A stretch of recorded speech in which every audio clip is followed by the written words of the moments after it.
Welcome to November Fails. If you haven't seen my November favorites video, I'll leave it linked on the screen above. I gave a little bit of context about my November, which was crazy. I was in 8 different towns and 3 different time zones over the course of November. So I didn't try a lot of new makeup, but I did try a few things and they didn't work out for me. So I just wanted to do a quick little fails video with you. And what I would love from you is let us know what your fails are. I know that we tend to share our favorite products, but for me personally, I like watching content that is more critical because I'd rather save money than spend money. So let us know in the comments below what has not been working out for you. We can all help each other out. You know, obviously a lot of things depend on our own personal preferences, but I think it's always nice to share what doesn't work for us.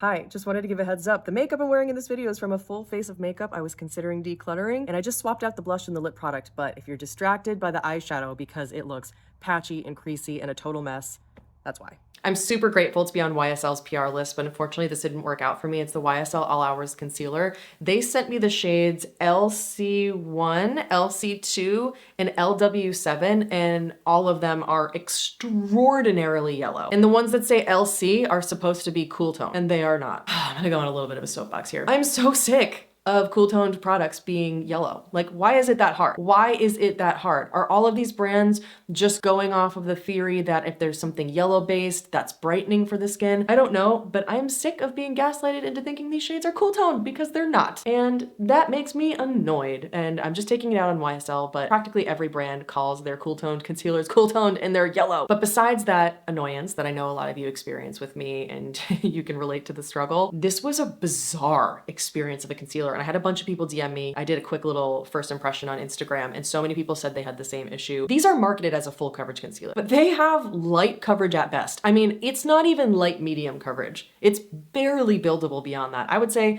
light medium at best. So I do not know what was going on there. It also emphasized texture under my eyes. It just made them look dry. Truly, this was one of the most misleading formulas I've tried. You might like this. If you have really warm skin, it might be a great shade range for you. If you want something that is really thin and blendable, but sets down to a soft matte finish and only has light medium coverage, then it might be a great concealer for you. But just based on the marketing here, the fact that the cool tone colors are so yellow, it markets itself as a full coverage concealer, but it is so far from that. It's just not something I would ever recommend to anyone. But of course, everything that we talk about here is all based on subjective opinions. So let us know if you liked it. Always open to hearing that feedback as well. But for me, it just didn't work out. A product that has been so incredibly hyped that is just not working out for me is the Makeup Forever Wherever Artist. Nope, that's not what it's called. The Makeup Forever Artist Highlight in the shade Wherever Pearl. Now I have seen so many people talk about this. So many friends of mine have said this is the glossiest, most incredible powder highlighter they've tried. And every time I try it, I'm like, where is she? I don't know what it is about this.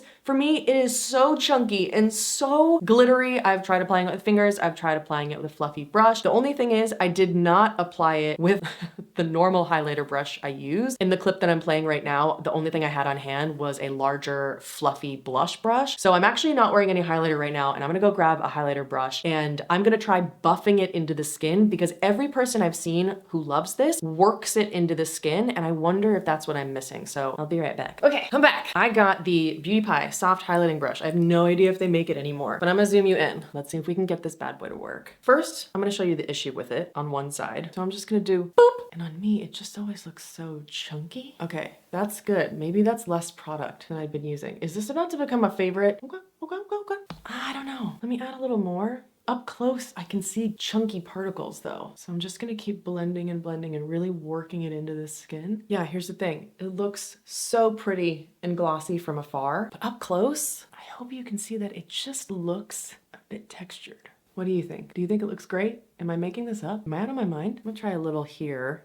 Whoa, way too much. Yeah, you gotta be careful with it because it's quite intense. Looks beautiful from afar, but up close, I don't know. I'm gonna have to play around with this a little bit more and just really take some close-up pictures and look in the mirror a lot to see if it is in fact glittery or if I just previously wasn't blending it enough and that was the problem. I feel like it also kind of broke up my blush a little bit. So for now, I'm gonna keep it in my fails. It's a little bit of a TBD. Let me know what you think of the up-close footage. Next up, another Makeup Forever product, the Artist Pencils. They sent me the entire range. and I'm so grateful. That was so generous of them. Unfortunately, these are just way too dry for my preference, both for an eyeliner and a lip liner. The color I really like for an eyeliner is Limitless Brown, and it was nice, but it's just so dry. I found that it was really hard to smudge. I really wanted to go for more of like a smudgy, smoky eye, and it just is so dry that it wouldn't. Once it's on there, it's just already set. And I also had Wherever Walnut, and I used that as a lip liner, and it just felt so dry. I much prefer liners, both for the eyes and lips, that have more of like a creamy formula and then set down. And I don't understand the hype about these. Everybody seems to love them. Everybody talks about them as lip liners, and I just don't see the appeal. I also feel like this emphasizes lip line texture because they're so dry, and yeah, just not the product for me, unfortunately. So I feel really bad about this next one. Milani just added me to their PR list, and all the products they sent I just didn't love. These are the Fruit Fetish lip oils, and these are not a bad product. These just don't align with my personal preferences, but I absolutely think that there are so many people that will love these, and I completely understand why they get so much hype. But I wanted to include them in this fails video because if you're someone who feels like we have very similar preferences, I wanted to just give you a heads up that these are not it. So I'm gonna put the shade Lychee Nectar on just so I can remind myself of the formula. Honestly, the reason I don't love these is they're just quite thin and slippery. I prefer lip oils that are thicker and have a little bit of a cushiony quality to them. These are a little bit thinner than the In Beauty lip glazes to me, and so I do prefer the In Beauty lip glazes also just for their smells. I found that the scents of the Fruit Fetish lip oils, while lovely, are just on the strong artificial side. Cocoa Cacao is the one that smells the most like soft and natural to me, but Lychee Nectar is strong and smells very artificial. Blackberry Agave smells like something very nostalgic from my childhood. What is it? I can't remember, but it's some type of very artificial like fruit roll-up type of thing. It's just a very intense smell. And then Honey Fig, yeah, just really sweet, really sweet. I also just find that these are so sheer, they really don't show up on the lips. And the formula is really nice. Again, it is a lip oil. It's on the thinner side, so I prefer something thicker and more cushiony. It's not a bad product at all. It's just not the product for me. So I think you would like these if you want a more affordable lip oil that comes in a ton of different scents and flavors for you to try, that has a flush of very sheer pigment and more of a classic